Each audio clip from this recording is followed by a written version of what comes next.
ఈరోజు మా students stitching నేర్చుకుంటున్నారండి. Already వాళ్ళకు కొంచెం వచ్చు స్టిచ్చింగ్, కానీ ఇప్పుడు నా మెథడ్లో నేనైతే స్టిచ్చింగ్ ఎలా చేస్తానో చూపిస్తున్నా. వాళ్ళకి సేపట్టీలు లోడింగ్ పద్ధతిలో రావంట, మనం ఖర్చులు కనపడకుండా కుట్టిస్తాం కదా, అవి నేర్పిస్తున్నా అన్నమాట. ఇక్కడ ఒక స్టూడెంట్ వచ్చేసి ఇవి కుడుతుంది, ఇంకో స్టూడెంట్ వచ్చేసి సేమ్ ఇద్దరికి ప్లెయిన్ బ్లౌజ్లే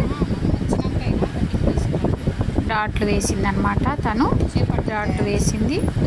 ఇంకా ఇప్పుడు షేప్ పట్టీలు అవి ఎలా కుట్టాలి ఏంటని చూపిస్తుంది అనమాట.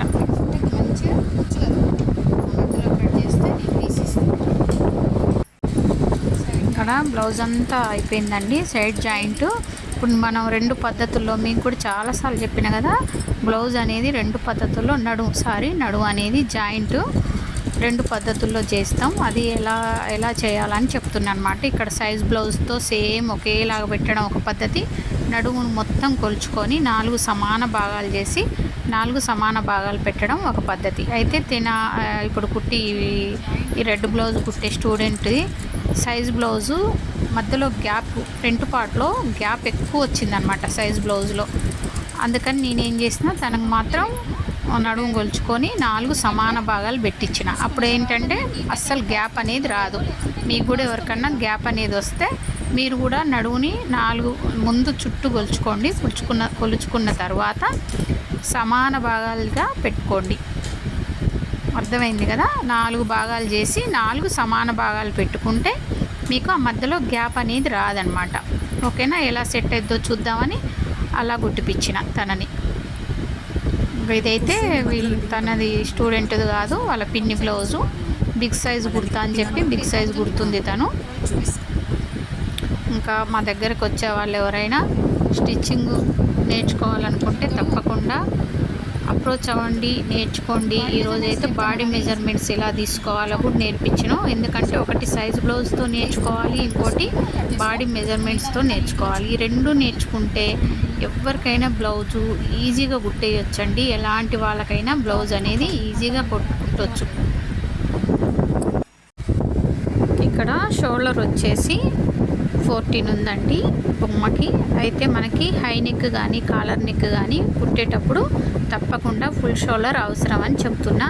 అయితే ఎవరైనా సైజ్ బ్లౌజ్ ఇస్తే వాళ్ళ నెక్ ఎంత ఉందో అంతే, వాళ్ళు ఇచ్చిన షోల్డర్ ఎంత ఉందో అంతే పెడతాం. అంటే వాళ్ళు ఇచ్చిన బ్లౌజ్కి నెక్ ఎంత ఉందో అంతే పెట్టినప్పుడు ఆ బ్లౌజ్కి షోల్డర్ కూడా ఎంత ఉందో అంతే పెట్టుకుంటాం. అది ఈజీ అనమాట. కానీ ఇక్కడ మాత్రం 3 బాడీ మెజర్మెంట్స్ మాత్రం ఫుల్ షోల్డరు మనకి ఎప్పుడు అవసరమో చెప్తున్నా. ఇక్కడ అప్పర్ చెస్ట్ వచ్చేసి 34 ఉంది, మిడిల్ చెస్ట్ వచ్చేసి ఒక్క పావు ఎక్కువ ఉంది అంతే. ఎక్కువ గ్యాప్ లేదు, ఎక్కువ తేడా లేదు. అప్పర్ చెస్ట్కి మిడిల్ చెస్ట్కి కొంచెమే తేడా ఉంది. నడుము వచ్చేసి 27 ఉంది నడుము. అయితే ఈ బాడీ కొలతలతోని మనము డీప్ నెక్ కుడితే ఎలా కుడతామో నేను మీకు కటింగ్ చేసి చూపిస్తా. చూడండి ఎంత ప్లస్ చేస్తాం. బాడీ మెజర్మెంట్స్ కాబట్టి కలుపుకోవాలా, చెస్ట్కి ఎంత కలుపుకోవాలి, మిడిల్ చెస్ట్కి ఎంత కలుపుకోవాలి, అవన్నీ చెప్తా. పాయింట్ ఈ చెస్ట్ విడ్త్ అనేది మనకి ప్రిన్సెస్ కట్ కానీ లాంగ్ ఫ్రాకులు కానీ పిల్లలకు కుట్టేటప్పుడు తప్పకుండా అవసరం ఈ చెస్ట్ విడ్త్. ఎందుకంటే దాని షేప్ అనేది మనం ఇట్లా తీస్తాం కదా, ఆ పాయింట్ అనేది మనకి ఇక్కడ సెంటర్ రావాలి. రాకపోతే ఏమైంది, షేప్ అవుట్ అయింది. అందుకోసం అని మనము చెస్ట్ విడ్త్, చెస్ట్ పాయింట్ అనేది తప్పకుండా చూసుకోవాలి. ఓకేనా? ఇంకా మనకి ఆర్మ్ హోల్ రౌండ్ ఇక్కడ చేయలేదు కాబట్టి తెలవట్లేదు, 8 వరకు వస్తుంది. ఇప్పుడు హాఫ్ చూపిస్తా. 8 కరెక్ట్గా వస్తుంది. అంటే 16 ఆర్మ్ హోల్ రౌండ్ 16.